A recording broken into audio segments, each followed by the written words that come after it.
Hey everybody, welcome back to the Brandon Minute. I know it's been a minute, but thank you for being here and tuning in. So today I want to talk about hiring because I know as a small business owner and a leader, hiring is one of those things that can keep us up at night worrying about can we get the right people? Is it going to be hard to find people? What do we do with all the resumes that we get in? So I want to give you a couple of quick tips on making the process simpler at the beginning. And where it all starts is with the advertisement for the position. Now I said advertisement. That's the key here. This is an ad. This is the only time in the hiring process that you're going to sell someone on your business. Once you get them into the interview funnel, they're selling you on why they're a good fit. But this is a time where you're going to put your best foot forward about why the position and why your company is interesting and worth working for. So in the advertisement, just like any advertisement, we want to grab someone's attention. And how do we do that? With a compelling headline. Think about some things that you can say about the position or your company that is compelling and interesting enough that would get someone to stop and look at the ad that you've written. That's what we want. We want eyeballs on the ad. Once we get them reading, we want to create compelling copy, just like we would in an ad.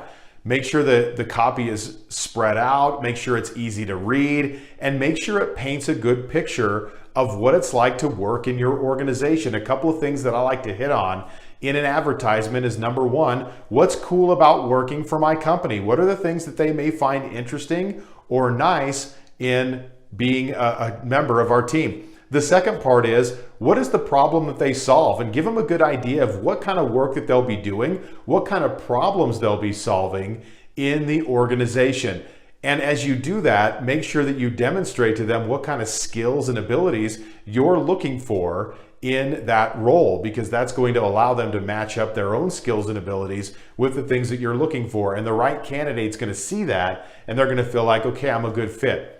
Now, the third part that I want to talk about today is one that's really important. We don't want to overlook it. It's the end of the ad. And in the end of the ad, what I want to do is I want to try to avoid getting tons of resumes that I've got to sift through and sort through. If you're like me, you don't have a lot of time for that. So what I'm going to do is I'm going to create a small homework assignment. Now, based on how high level the position is going to determine how small or maybe big the homework assignment is. It could be anything from writing a 2 to 3 paragraph cover letter about why they like the type of industry that they're applying for a job in. Or if they're really in a higher level position, I might ask them to read a book and send me a brief report on the book and what they learned from that. And in that process of having a high level person, that process takes time anyway. So I'm gonna be okay with someone taking some time to read a book. But that will help me get less resumes that are qualified, because I want people who follow directions. I want people who care enough about the position that they're going to take the time to actually fill that stuff out and make sure that that happens on the advertisement to be considered for the position. So think about your hiring process. It all starts at the beginning. If you want good qualified candidates, put your best foot forward. Give them a great idea of what it's like to work in your organization, and that's a great way to kick off your hiring process. Thank you guys again for watching. We'll talk to you again soon.